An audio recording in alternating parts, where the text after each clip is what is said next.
왜 부담부 증여하면 최악이 되는 것일까요? 주택을 증여하는 경우 부담부 증여를 하는 경우가 많이 있습니다. 특히 이번 다주택자 양도소득세 중과 한시 유예로 부담부 증여를 하는 사례가 많은데 반드시 조심할 부분이 있습니다.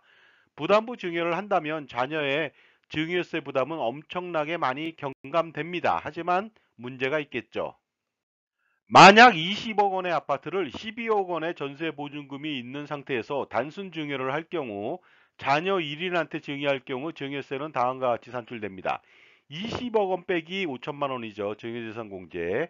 과세 표준은 19억 5천만 원이고 40% 구간에 걸렸습니다. 그리고 1억 6천만 원의 누진 공제를 하니까 6억 2천만 원이라고 하는 엄청난 증여세가 발생되었습니다.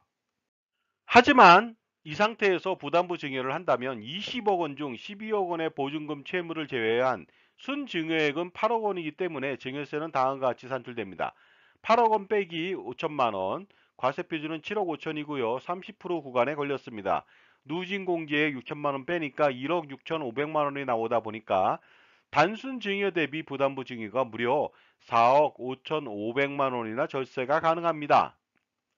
따라서 이 정도의 증여세 절세라면 누구나 혹해서 부담부 증여를 하게 됩니다.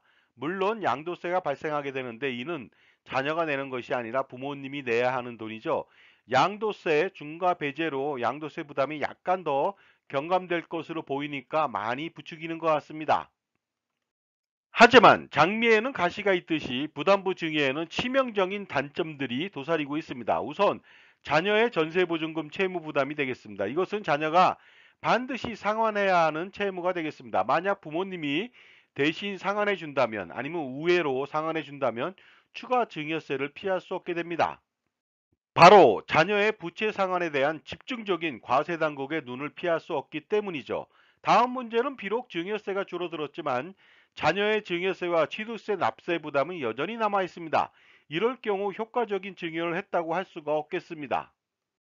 마지막으로 부담부 증여는 부모님의 채무를 넘긴 것으로 부모님의 채무 면탈로 인해서 부모님의 상속 재산은 그다지 줄지 않게 됩니다. 따라서 증여 후 상속세 부담은 여전히 남게 되는 것이죠. 12억 원에 대한 채무 이항으로 인해서 상속세율 50% 가정 시 6억 원의 상속세 부담이 그대로 남아 있는 것이 되겠습니다. 따라서 이럴 경우 부담부 증여가 아닌 단순 증여를 반드시 해야만 합니다. 그래야만 12억 원의 전세 보증금을 받아서 증여세 6억 2천만 원과 취득세 8천만 원 등 총 7억 원을 납부하고도 5억 원의 여유자금이 자녀들한테 생기게 되겠죠. 그러면 자녀는 그 돈으로 효과적인 자산 운용을 통해서 지금보다 훨씬 더 많은 자산 증식을 할 수가 있게 됩니다. 물론 증여도 한 명한테 하는 것보다 여러 명한테 수중위를 분산하여 증여한다면 더 많은 세금을 줄일 수도 있습니다. 그리고 감정평가를 통해서 더더욱 세금을 더 줄일 수 있으니 단순 증여 대비 부담부 증여는 그야말로 폭망이 아닐 수가 없습니다.